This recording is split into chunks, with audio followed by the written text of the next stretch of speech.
Então, hoje nós vamos dar sequência na hidrostática. Hoje eu vou trabalhar com vocês de forma bem profunda na lei de Stevin, tá?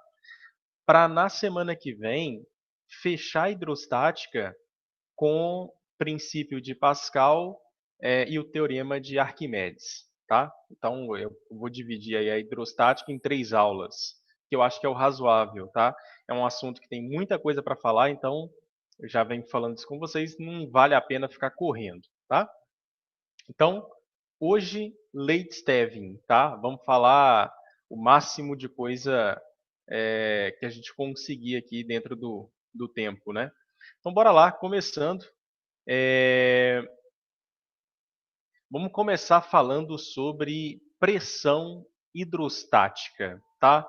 Quando esse termo aparece, por que que eu estou fazendo questão de comentar com vocês? Porque pode aparecer, tá?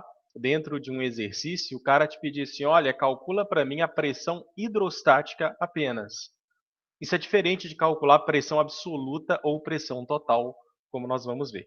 Então, a pressão hidrostática é aquela que tem relação apenas com a quantidade de líquido que eu tenho ali, da coluna. A gente vai ver que depende só da altura da coluna de líquido, tá? É o que eu vou provar agora para vocês. Então, dado um recipiente que contém um líquido lá de densidade uniforme, tá? De densidade conhecida, vamos calcular qual é a pressão lá no fundo do recipiente. Ou num outro ponto qualquer, tá? Mas pela minha figura, eu estou calculando quero calcular qual é a pressão lá no fundo do recipiente, tá? Para essa tal altura aqui. Beleza, então, pela definição, pressão é força sobre área, né? Mais à frente eu vou rememorar uma coisa importante que eu falei dessa definição aqui, tá? Então, pressão é distribuição de força ao longo de uma superfície, tá? E a força aqui, qual que é a força na base do recipiente? Bem, a força na base do recipiente é a força peso do próprio líquido, né? Que está representado aqui por esse vetor, tá? Então, a força é a força peso e peso eu escrevo como massa vezes gravidade, tá? Então fica mg sobre a área. Tá, mas a massa, ela pode ser escrita como função do volume de água que eu tenho aqui e da densidade. E eu vou fazer isso, tá? Então, o que que é massa? Segundo a definição que eu mostrei para vocês, a massa de um líquido é o produto, né, da sua massa específica, ρ, pelo seu volume. Então, ρ vezes volume dá a massa. Bem, dá para ainda melhorar essa equação, tá? Para escrever só em função das coisas que eu tenho mostrado aqui para vocês na figura, como, por exemplo, a altura, né? A densidade já é uma característica do líquido, você vai ver que essa equação vai nos mostrar algo importante. Bem, o que que seria o volume de líquido que está aqui dentro, né? Seria a área da base vezes a altura, tá? E eu vou fazer, então, tal substituição. No lugar do volume, área da base vezes a altura, eu vou, então, conseguir simplificar, né? Divisão de área por área, vai restar a equação da pressão hidrostática. Então, a pressão que é devida apenas à coluna de líquido depende da densidade desse líquido, da gravidade e, como eu mostrei para vocês, só da altura. Por exemplo, galera, o que que esse resultado está me mostrando? Né? Se você, por exemplo, estiver mergulhado a 2 metros numa piscina, você está submetido a uma pressão igual à de alguém que está mergulhado também em 2 metros, porém numa piscina bem maior. Tá? Então, imagina um volume de água, ou melhor, vamos considerar que a densidade da água do oceano é igual à densidade da água da piscina. Tá? Vamos considerar isso. Considerando que as densidades são iguais. Tá? Uma pessoa mergulhada em 2 metros numa piscina ficaria submetido à mesma pressão que de alguém que está mergulhado lá no oceano. tá? Considerando que as densidades eram iguais, tá? O que eu quero te mostrar aqui e ressaltar é que a pressão depende só da altura da coluna de líquido, tá? É o que me interessa. É esse desnível entre o ponto que eu estou calculando a pressão e a superfície livre do líquido, ok? Bem, então está aí a prova matemática da pressão hidrostática. Uma curiosidade importante que eu vou usar na aula de hoje é para falar sobre líquidos que não se misturam, líquidos immiscíveis, tá? Se eu tenho essa condição, tá? Então eu tenho lá um recipiente, eu coloco um primeiro líquido, depois eu vou lá e coloco um segundo que não se mistura com o primeiro, tá? Daí eu vou lá e coloco um terceiro que também não se mistura com os demais, tá? Então eu tenho 3 líquidos aqui de densidades diferentes, tá? E cada um deles, né, está ocupando um certo desnível aqui, que eu estou chamando de H1, H2 e H3, tá? Como é que eu calcularia a pressão aqui no final, tá? A pressão lá no fundo do recipiente. Bem, levando em conta, né, que o nosso líquido está em equilíbrio, tá? E aí você sempre vai buscar lá a ideia de equilíbrio lá na primeira lei de Newton, né? A soma de todas as forças aqui, se está em equilíbrio, tem que dar zero, tá? O que conduz aqui a um raciocínio análogo para pensar em pressão, tá? Então, olha bem, é, a pressão lá no fundo é a soma das pressões parciais que cada um deles proporciona, tá? Então, olha só, a pressão hidrostática, tá? Ou seja, a pressão relacionada apenas à quantidade de líquido que eu tenho, tá? Vai ser então, olha só, a pressão parcial do líquido 1, então veja, é a densidade dele vezes gravidade vezes H1, tá? Estou utilizando,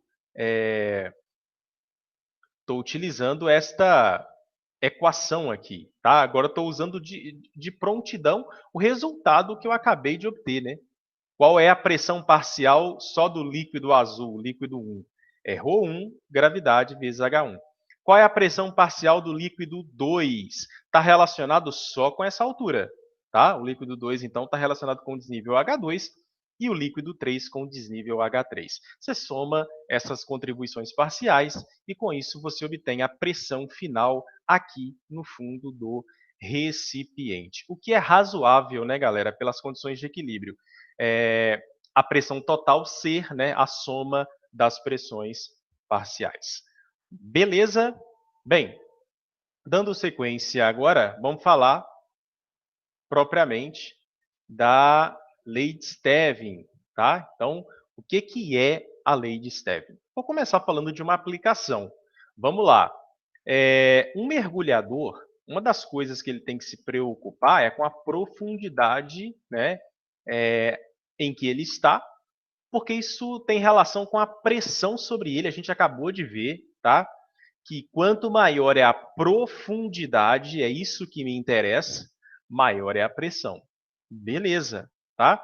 Então, o que é que diz a lei de Stevin? E, inclusive, tomando o gancho lá do que a gente entendeu sobre as pressões parciais, bem, vamos lá.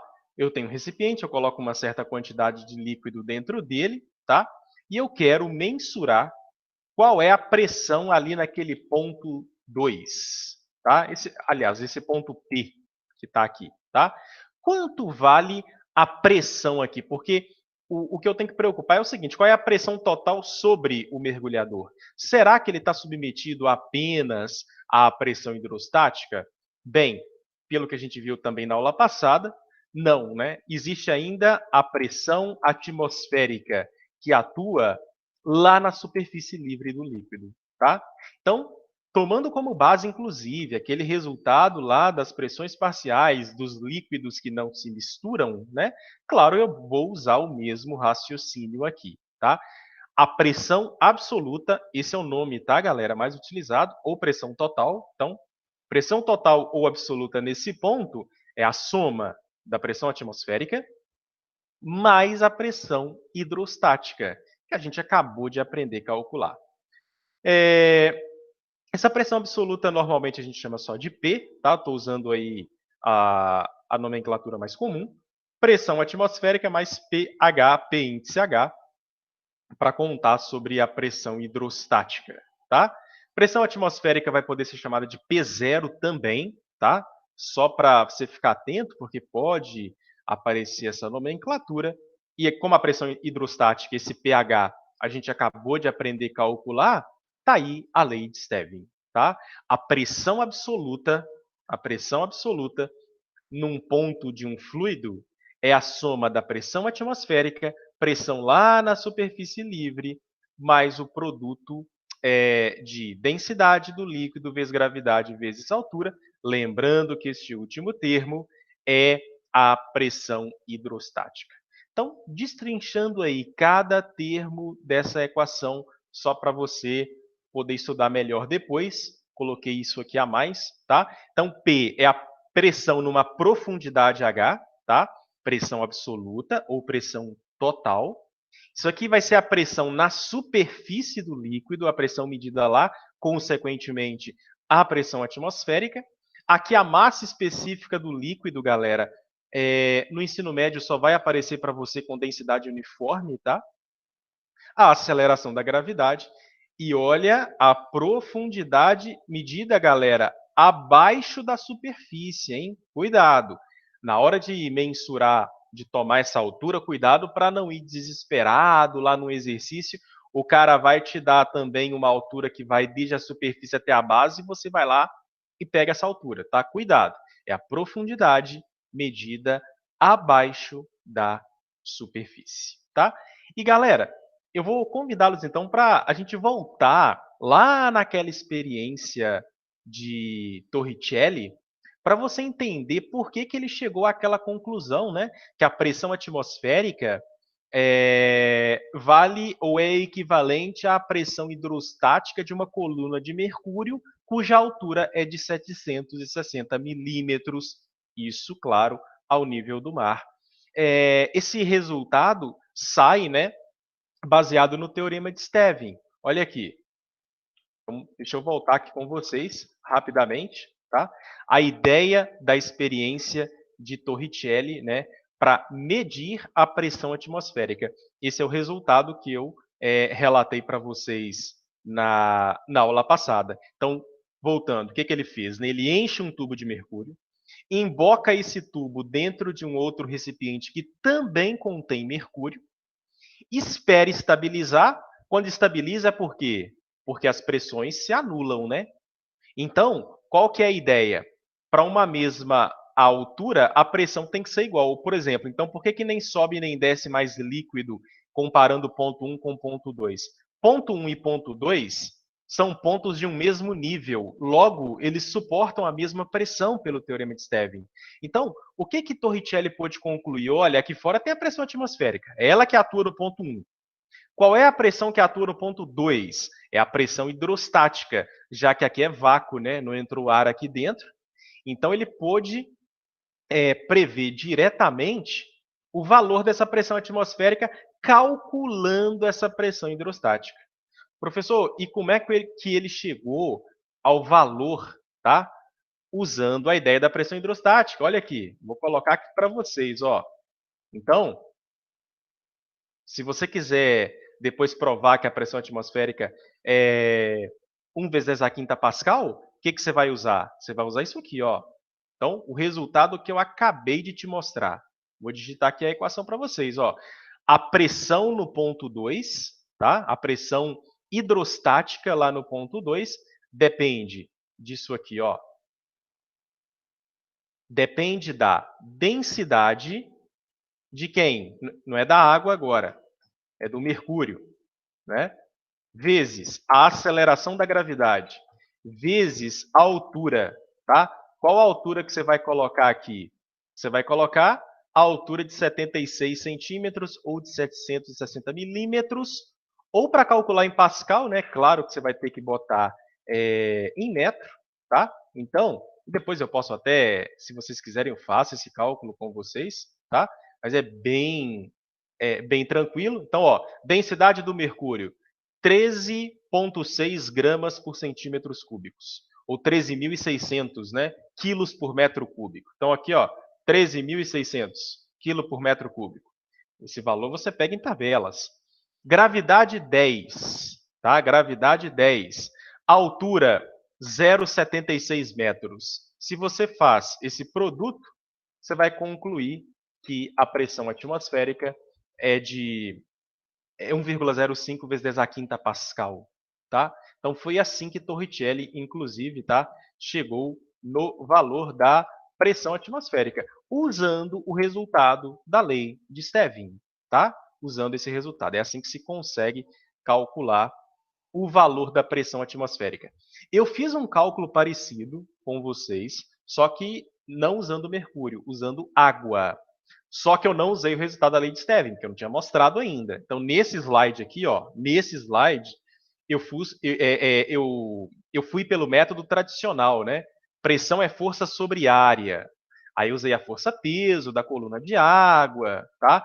E provei também que dá 1 vezes 10 a quinta Newton por metro quadrado, tá? E ainda comentei, né, que uma coluna de água, hoje a gente vai voltar nesse resultado, que uma coluna de água de 10 metros dá 1 atmosfera de pressão, tá? É possível também fazer esse cálculo, ele está aqui, tá? Ele está aqui. Só que aqui não utilizei a lei de Stevin.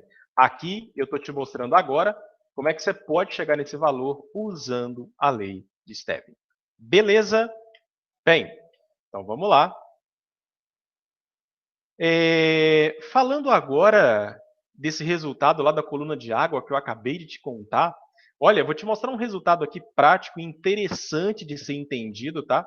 Porque ele faz com que você ganhe tempo na hora de fazer uma dada resolução. Então vamos lá, agora vamos voltar para o nosso mergulhador, né? A nossa preocupação aqui. Como é que eu faço para calcular rapidamente a pressão sobre ele? Vou te dar uma dica. Vamos lá. Primeira coisa, 1 atm é 10 a quinta Pascal. Arredondando, tá? É 10 a quinta Pascal, tá? Beleza, isso foi já trabalhado lá no resultado anterior. Inclusive, tem uma relação mais geral também, tá, galera? Aqui, ó. Vou voltar aqui. A relação mais geral tá aqui, ó. Pressão atmosférica vale 76 centímetros de Hg ou uma coluna de mercúrio exercendo a pressão hidrostática de 760, que equivale a uma coluna de água de 10 metros. Vou provar isso de novo agora usando a lei de Stevin, tá? Diferente do que eu fiz aqui, que dá 10 a quinta Pascal, tá? Isso aqui você tem que meio que memorizar, porque vai ser importante, tá? Então, bora lá.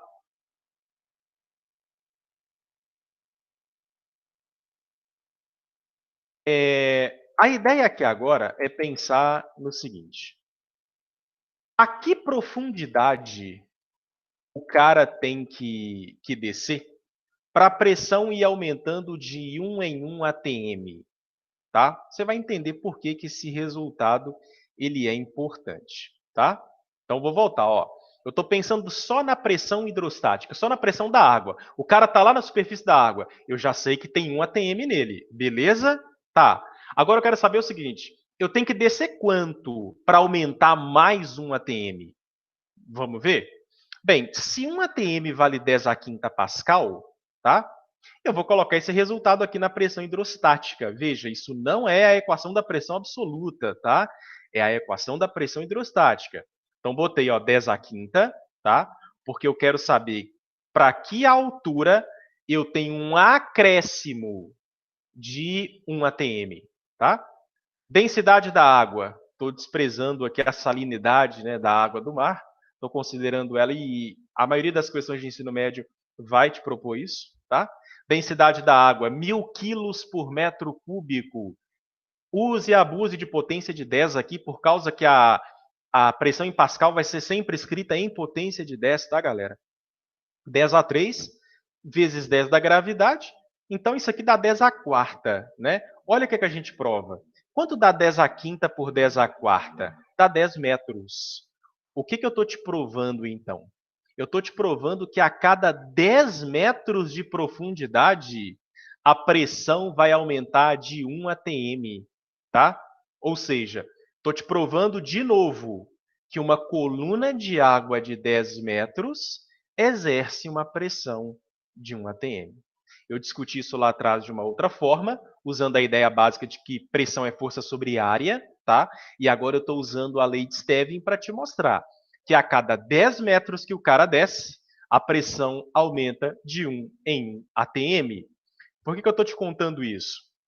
Porque isso pode acelerar uma resolução sua. Olha esse caso aí. Se um mergulhador ele está a 20 metros de profundidade, claro, medida em relação à superfície, ele está submetido a uma pressão hidrostática de 2 atm, porque a cada 10 metros acrescenta de 1 em 1, ou uma pressão absoluta de 3. Professor, não entendi. Veja só, galera. Já tem 1 atm sobre ele, que é da pressão atmosférica, né?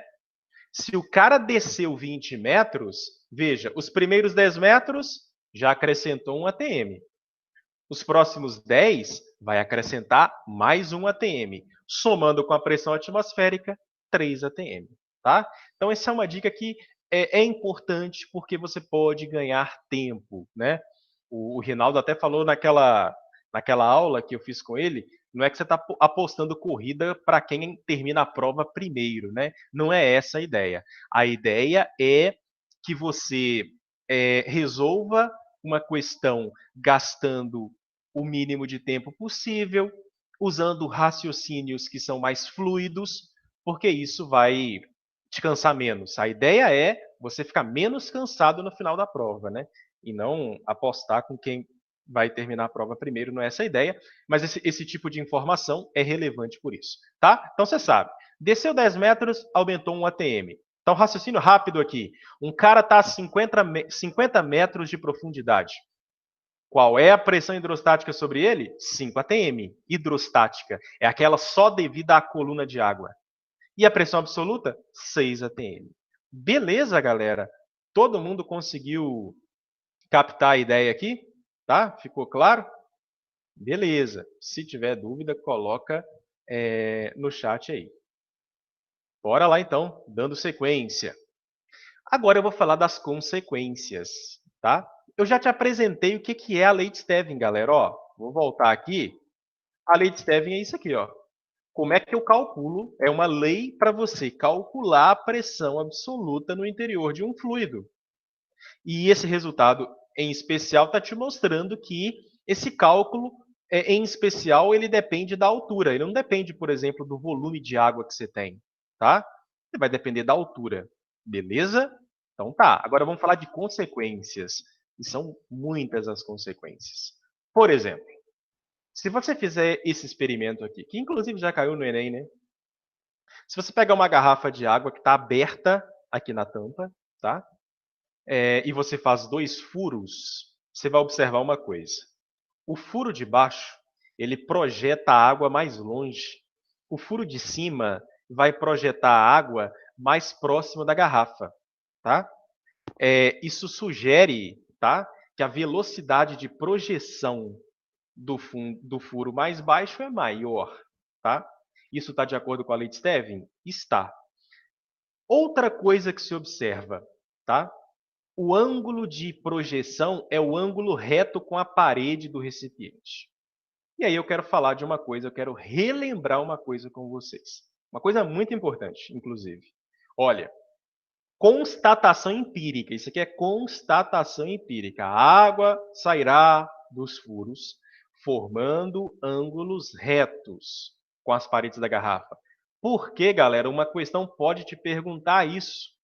Por que que só sai com ângulo reto? Tá aí, ó. Coloquei em detalhe para você estudar depois. Para você não esquecer, porque às vezes o aluno acha que pressão é qualquer força. Não.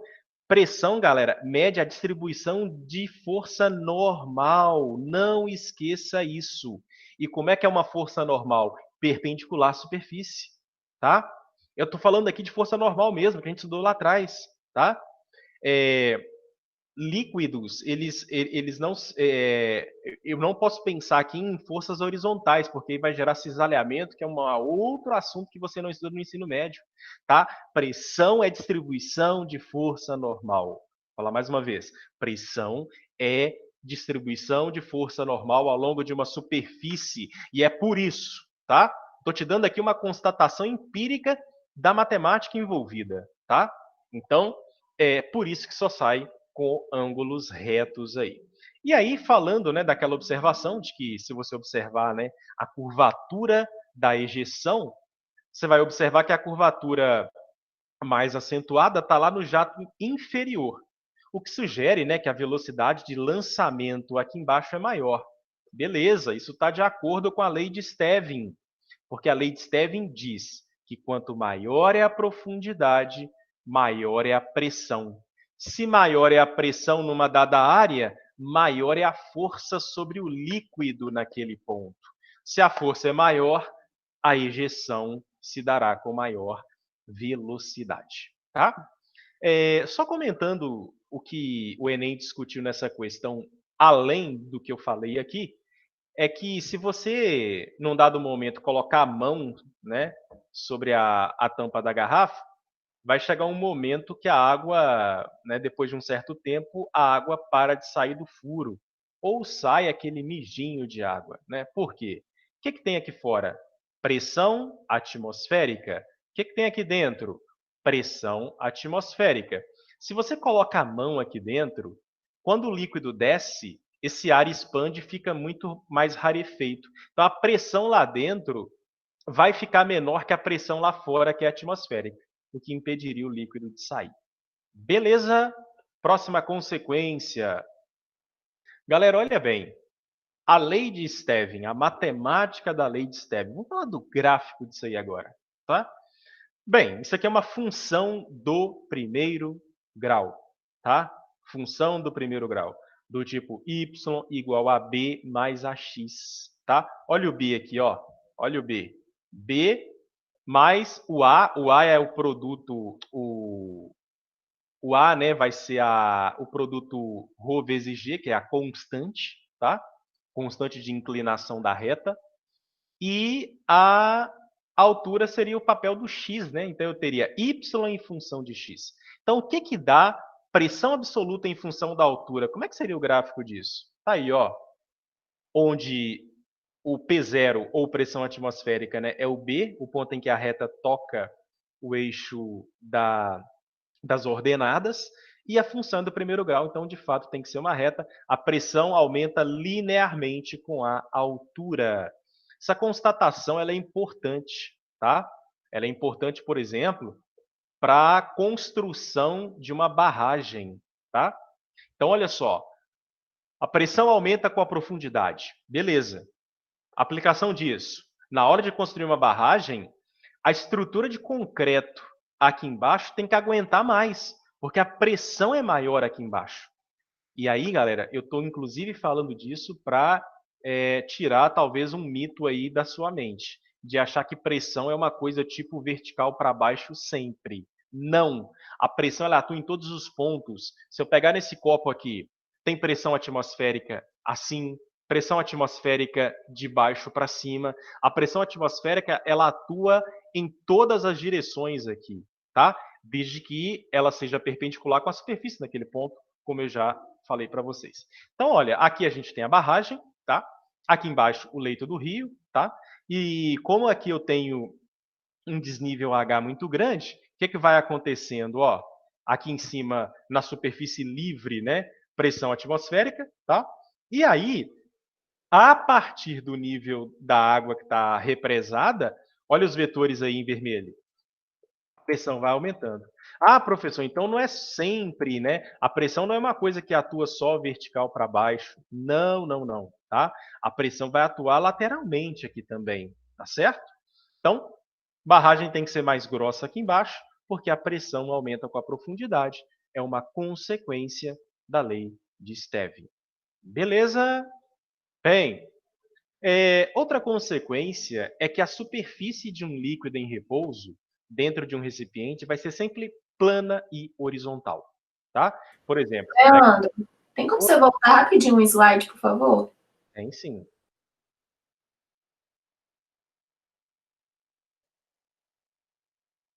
Obrigada. Ok. Olha só. Falando agora de superfície do líquido. Beleza. Eu vou provar isso aqui para vocês, tá? Para eu provar essa afirmação, eu vou discutir primeiro como é que eu calcularia diferença de pressão. Galera, isso aqui agora é um ponto-chave da matéria, tá? Como é que eu calculo a diferença de pressão entre os pontos 1 e 2? Fácil, tá? Então, eu quero calcular a diferença de pressão entre os pontos 1 e 2. Tá bom, vamos lá. Como é que eu vou fazer isso? Eu vou usar a lei de Stevin, tá? Eu quero fazer, então, P2 menos P1, né? Se eu quero calcular a diferença, olha aqui, diferença de pressão, eu pego a pressão absoluta no ponto 2 e subtraio da pressão absoluta no ponto 1. O que é pressão absoluta lá no ponto 2? A gente acabou de aprender a calcular. Isso é a pressão atmosférica, né? Claro, ela tem influência no ponto 2, mais ρgH2, tá? Menos a pressão absoluta do ponto 1. Como é que eu calculo a pressão absoluta lá no ponto 1? É a pressão atmosférica mais ρgH1. Beleza. Esse sinal negativo aqui vai mudar o sinal de todo mundo, né? Então vai ficar, olha, ΔP, agora eu já chamei de delta, diferença de pressão entre dois pontos. Da pressão atmosférica mais ρgH2, que é esse termo, menos pressão atmosférica menos esse termo aqui. Bem, como apareceu, olha, pressão atmosférica menos pressão atmosférica, isso dá zero, né? Então, pressão atmosférica não vai fazer diferença. Ah, por quê, professor? Porque a mesma influência que a pressão atmosférica tem aqui, ela tem aqui, de fato, né? Não depende da pressão atmosférica nesse caso. A diferença de pressão, hein, galera? Então, a diferença de pressão ficou ρg, posso colocar ρg em evidência, e vai ficar H2 menos H1. Mas o que é H2 menos H1? É o ΔH, né? Esse ΔH que está aparecendo aqui, tá? Então, por isso, se você quer calcular a diferença de pressão entre dois pontos, tá aí a equação que você vai usar. Diferença de pressão é proporcional, é diretamente proporcional à diferença de altura entre os dois pontos. Tá.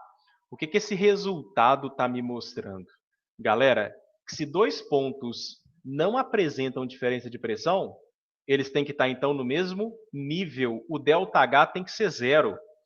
Veja bem, em que condição H1 e H2, em que condição os pontos 1 e 2 estariam em pressões iguais? Quando esse ΔH fosse zero, né? Já que se a pressão em 1 e 2 forem iguais, o ΔP vai ser zero. Tá? Então, esse resultado está me dizendo assim, só há diferença de pressão entre dois pontos no interior de um mesmo líquido, tá? Se houver diferença de desnível entre eles. Então, conclusão, quando você tomba o recipiente, por que o líquido continua assim? Por que ele continua tendo superfície plana e horizontal?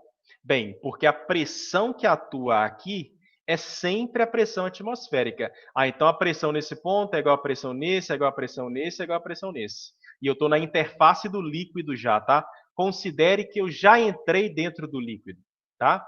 Para o mínimo que seja, eu já estou dentro do líquido. Para dois pontos suportarem a mesma pressão, só se eles possuírem desníveis medidos em relação a onde, galera? Medidos em relação à superfície, tem que dar zero, tá? Então, é por isso que quando você tomba, o líquido não acompanha a rotação do recipiente, né? Pois, caso contrário, esse resultado aqui não seria validado, tá bom? Isso vale para qualquer outro ponto lá embaixo, tá? A gente acabou de aprender, né, que a pressão só depende da profundidade, tá? Então, dando mais clareza a isso que a gente acabou de ver aqui, tá? A gente já emenda com vasos comunicantes, dizendo o seguinte, primeiro, ó, nos vasos comunicantes, então, é uma continuação, tá? Veja bem, esse tubo aqui está inclinado. Como é que o líquido fica aqui, a superfície livre? Plana e horizontal. Plana e horizontal. Outra coisa, tá? O nível da superfície livre é sempre o mesmo. Galera, vasos comunicantes é um tal recipiente que tem várias ramificações, com comunicação hidrostática entre eles. Tá. Se eu começar a colocar água aqui, por exemplo, nesse ramo, a água vai atingir a mesma altura em todos. Qual que é a explicação? Qual que é a pressão atmosférica em N? Em M, pressão atmosférica. E no ponto N, pressão atmosférica. No ponto O também, no ponto P também. Ora, se a pressão, né, ao longo dessa linha vermelha é a mesma, esses pontos não poderiam estar em níveis diferentes. Deixa eu te dar um exemplo mais claro. Imagina que você pega um pistão e começa a pressionar o líquido aqui. O que vai acontecer com o nível do líquido em N? Desce. E nos demais? Sobe. Veja, quando houver diferença de pressão, haverá diferença de nível. É isso que esse resultado está te mostrando. Ó, quando houver diferença de pressão, haverá diferença de nível. Quando não houver diferença de pressão, não haverá diferença de nível. Tá certo? E por isso, os pontos R, S, T e U também estão submetidos à mesma pressão. Por quê, galera? Olha, o desnível em relação à superfície livre é igual. Qual que é o desnível MR? É H. Qual que é o desnível entre N e S? O desnível é H. Lembra da lei de Stevin? Depende da altura, tá? Depende só da altura. O mesmo vale para os pontos X, Y, Z. Se a pressão em X for um valor PA, por exemplo, a pressão nos pontos Y e Z também serão iguais. Tá? É o que se conclui daquela equação, tá? Mostrando que pontos situados a uma mesma profundidade suportam pressões iguais. Tá? Por quê? Olha aqui. Pontos situados a uma mesma profundidade dá ΔH zero. Então, qual que é a diferença de pressão? Zero. O que significa uma diferença de pressão zero? Que as pressões são iguais. Tá? E aí, sendo ainda mais claro, eu coloquei numa cor diferente. Então, grava que superfícies horizontais em líquidos em equilíbrio são isobáricas. Não esqueça isso aí. Tá? Superfícies horizontais dentro de líquidos em equilíbrio são superfícies isobáricas, tá? Por isso a pressão em X é igual em Y e é igual à pressão em Z. A gente vai aplicar isso aqui daqui a pouco. Bem, agora olha só que interessante. A partir disso aqui, tá? Como é que funciona um indicador de nível? Tá? Como é que funciona isso aí? Isso já caiu no Enem também, tá? Na prática, eu vou te propor um problema aqui. Ó, imagina que você tem um terreno e ele é irregular, mas você quer construir um muro aqui, tá? Então você tem o terreno está aqui, o terreno é todo irregular, tem uma parte mais baixa, partes mais elevadas, mas eu quero construir um muro. Ora, o muro tem que ter um nível horizontal aqui em cima, né, galera? Como é que o pedreiro vai fazer isso, galera? Tá? Quem já deu uma folheada em questões do Enem de hidrostática deve estar lembrando de uma coisa parecida aqui. O que o cara vai fazer? O cara vai pegar uma régua, uma estaca e vai afixar de um lado. Tá? Vai pegar uma outra estaca e vai afixar lá do outro lado. E aí o cara vai usar a tal mangueira de nível, que é uma consequência do comportamento de fluidos balizado lá pela lei de Stevin, tá? Então o cara pega a mangueira e faz isso, ó. Então fica uma mangueira. Ela pode ser mais grossa de um lado e mais fina do outro, professor? Pode, tem nenhum problema. Você viu nos vasos comunicantes aí que isso não vai fazer diferença, tá? E o que eu vou fazer? O pedreiro vai lá e coloca água. A água vai subindo, subindo, subindo e olha só.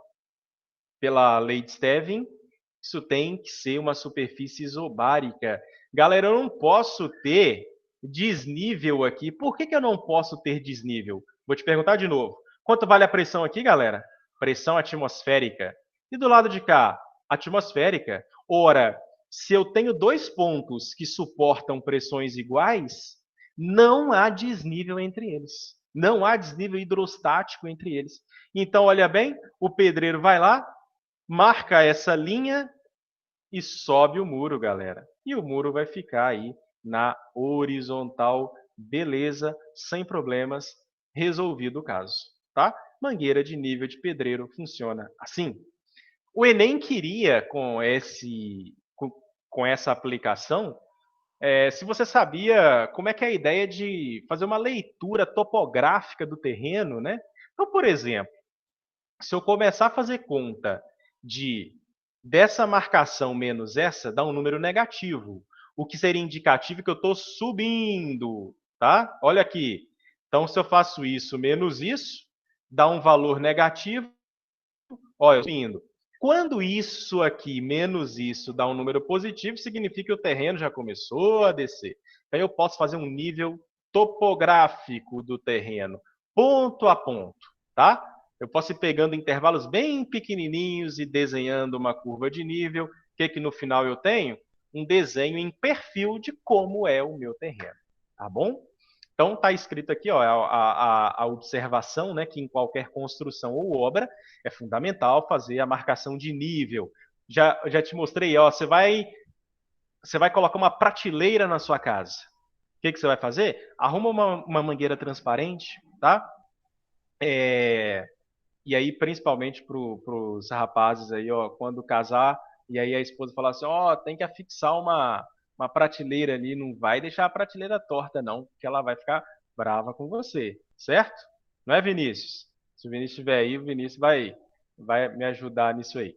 Então, a prateleira tem que estar na horizontal. O que você vai fazer? Você vai pegar, vai lembrar daquela aula marota de física lá, vai pegar a mangueira, vai botar água lá dentro, vai deixar o troço na horizontal sem problemas, por causa da consequência aí da lei de Stevin. Ok, galera. Falando ainda das consequências da lei de Stevin, vamos falar do tubo em U, tá? Olha aqui. Esse tubo em U, ele é interessante porque ele te permite, olha a aplicação dele, hein? Ele permite calcular a densidade de um líquido desconhecido. Isso cai bastante, tá? O cara tá lá num laboratório. O líquido 2 aqui, o líquido B, desculpa, eu conheço. Eu conheço a densidade dele. Ao líquido A, eu não sei a densidade dele. E como é que eu poderia, então, calcular a densidade dele? Usando lei de Stevin, tá? Então, o que eu vou fazer? O líquido menos denso, né, vai se depositar sobre o mais denso, eu espero a deposição acontecer, vai entrar em equilíbrio, pronto. Entrou em equilíbrio, você vai lá e vai medir essas alturas que está sendo mostrada aí, tá? Veja que eu consigo mensurar um desnível. Professor, por que agora tem desnível, já que a pressão atmosférica é a mesma aqui em cima? Por que tem desnível, galera? Porque as densidades são diferentes. Até agora, eu discuti a questão do não desnível, né, para um vaso comunicante. O tubo em U, né, ele é um vaso comunicante, tá? Por que não tem desnível? É porque é o mesmo líquido, né? O líquido é o mesmo, tá? Agora, se você nota desnível, é porque você tem líquidos diferentes ali, tá? Então, bora lá. Como é que eu vou fazer isso? Fácil. Galera, você aprendeu que superfícies horizontais são o quê? Isobáricas. Olha uma superfície horizontal aqui. E a chave da resolução é traça a isobárica na interface de separação entre os dois líquidos. Então, ó, isso é uma isobárica, tá? Isso é uma isobárica. Isso quer dizer o quê? Olha aí, que P1 é igual a P2. A pressão no ponto 1 é igual à pressão no ponto 2. Ah, professor, esse líquido de fato é o menos denso, né? Porque para compensar a menor densidade, a altura é maior. Isso aí, galera. Exatamente isso que você acabou de pensar aí. Então, P1 é igual a P2. Como é que eu calculo P1? A lei de Stevin diz que P1 é a pressão atmosférica mais densidade desse líquido vezes gravidade vezes essa altura. O que é pressão no ponto 2? Diz a lei de Stevin que é a pressão atmosférica que atua aqui na superfície livre, mais densidade do líquido B, gravidade vezes HB. Bem, a pressão atmosférica, tá? Se eu passo, por que eu pude simplificar aqui, tá, galera? Se eu passar a pressão atmosférica para o lado de lá, ela vem negativa, tá? Cuidado, eu não estou dividindo todo mundo por pressão atmosférica aqui não, hein? Tá? Então, ó, se eu pego esse termo e passo para o lado de lá, vai ficar isso menos isso. Isso menos isso, zero. E como apareceu aí, ficou a gravidade nesses dois termos, eu divido tudo por G, só resta isso aí. Ó. Então, olha aqui, como é que um cara lá... Por que isso tem chance de cair no Enem? Porque tem uma aplicação prática. O cara está lá no laboratório e eu estou te contando como é que ele vai fazer para calcular a densidade do líquido A. Do que ele vai precisar? Vai pegar uma trena, vai medir isso aqui, isso é fácil demais, né? Vai pegar uma trena e vai medir isso daqui, e o líquido B tem que ser um líquido conhecido. Pode ser água, por exemplo. Tá? Então, com essa conta fácil, né, bem fácil, tá aqui como é que você vai resolver tudo em U sempre. Tá? Por isso que eu fiz questão de comentar sobre isso aqui. Tá? Deixa eu ver aqui se tem alguma coisa no chat. Isso aí, Isabela, a questão da aplicação lá da mangueira de nível. Beleza, então até aqui, sem problemas, né? Tá bom. Então agora vem exercício. Será que hidrostática cai no Enem? Cai bastante, tá? Por quê? Porque tem muita aplicação prática, tá? Então vamos lá. Talvez você já tenha resolvido essa questão, tá? Mas tem aluno que não e tem coisa importante para eu discutir aqui. O manual que acompanha uma ducha higiênica informa que a pressão mínima da água para seu funcionamento é de 20 kPa. A figura mostra a instalação hidráulica com a caixa d'água e o cano a qual deve ser conectada a ducha. O valor da pressão da água na ducha está associado a qual altura? Ele colocou várias alturas aí. Primeira coisa, alguém pode ter ficado curioso. Por que o cano faz essa curva? Né? Uma questão do Enem pode perguntar isso. É como se ele refizesse a questão, hein? Olha só. Ele poderia pegar essa questão e te perguntar: por quê? Qual o motivo disso aqui? Olha, primeiro, eu posso ter tubulações aqui para um nível mais baixo. Então, eu vou precisar desse cano realmente descendo. Outra coisa, a torneira tem uma pressão adequada de funcionamento. Quando eu pego o cano e volto um pouco ele para cima, o que eu faço? Eu estou reduzindo a pressão, né? Talvez, por exemplo, essa torneira não aguenta a pressão medida nesse nível. Então o pedreiro vai lá, né? Coloca um joelho aqui, ó, deixa eu subir um pouco o encanamento, né? Porque aqui embaixo a pressão vai ser grande demais, vai estragar a torneira. Eu tenho que subir um pouco e ajustar para dar 20 kPa, tá? Então, por isso que as tubulações elas têm desníveis diferentes dentro de uma casa. Galera, presta atenção. A que altura a, a água está submetida? Primeira coisa, eu estou falando de diferença de pressão entre dois pontos no mesmo fluido, tá? É mesmo fluido. Outra coisa que tem que ser observada, o que atua na superfície livre da água? Pressão atmosférica. E o que atua na saída da torneira? Pressão atmosférica, tá? Como atua a pressão atmosférica tanto aqui quanto aqui, de fato, a pressão da torneira só vai depender da pressão hidrostática, só, que é medida desde a... Olha só, deixa eu te mostrar por quê. Que é medida... Onde é que eu anotei isso daqui?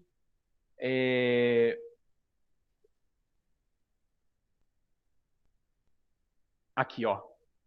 Na hora de mexer com lei de Stevin, tá? Você vai lembrar que, ó, a altura, a profundidade, ela é medida abaixo da superfície, tá? Abaixo da superfície livre do líquido. Então, por aqui, você já sabe que você tem que começar a leitura do valor de H.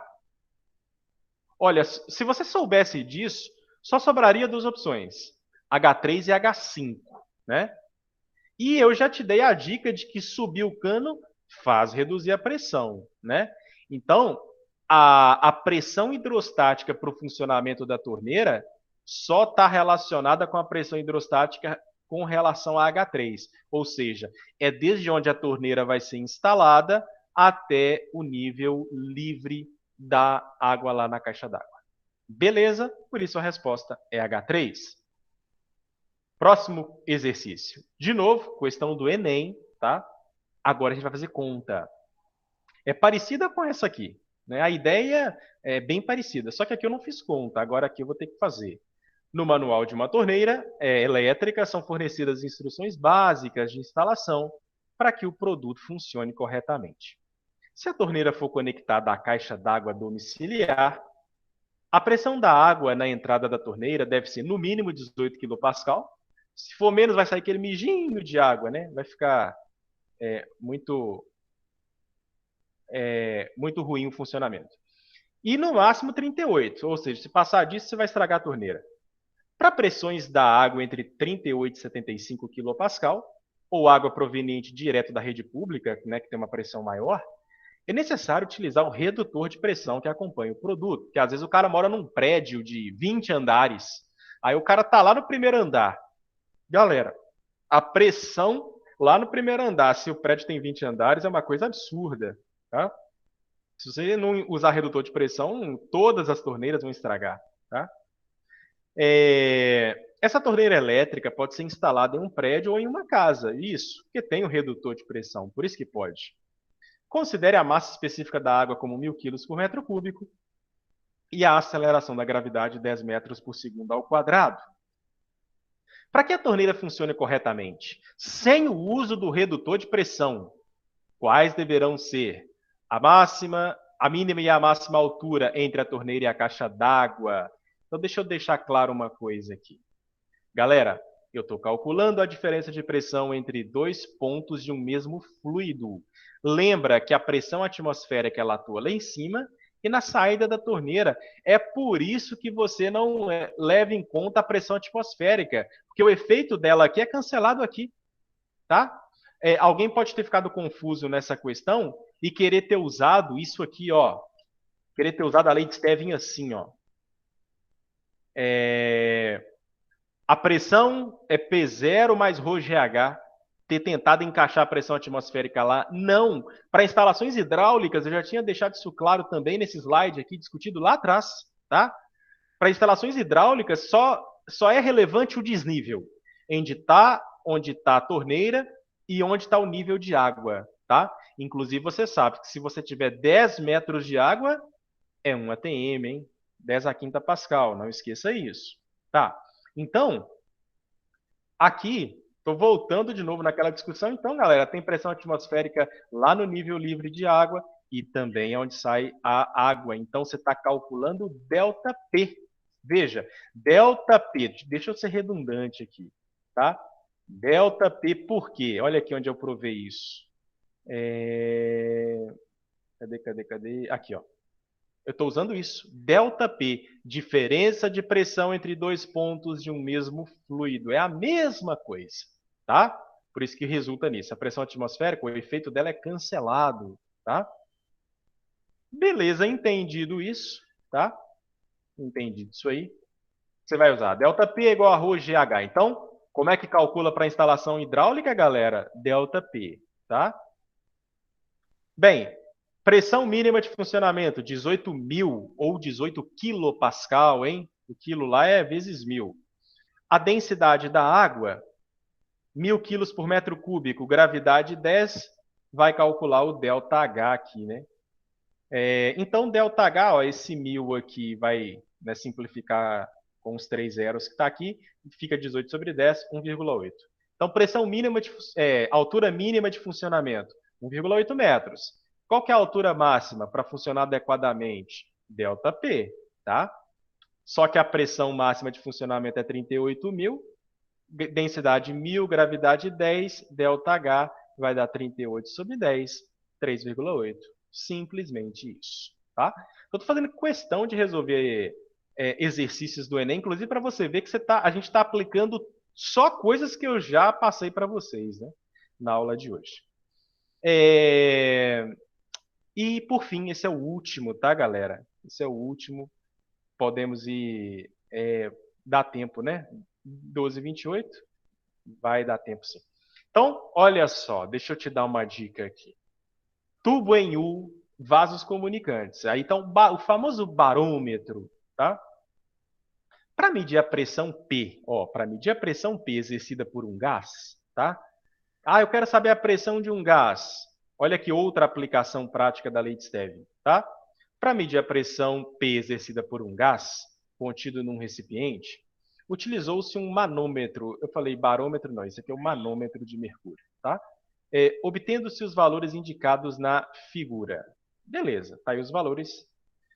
A pressão atmosférica no local, medida por um barômetro, é de 750 milímetros de Hg. Então, a pressão atmosférica não está no nível do mar, resumindo, né? Porque o nível do mar daria 760 milímetros de Hg. O valor de P em milímetros de Hg é quanto? Galera, pressão do gás. Então, primeira coisa, vamos lá.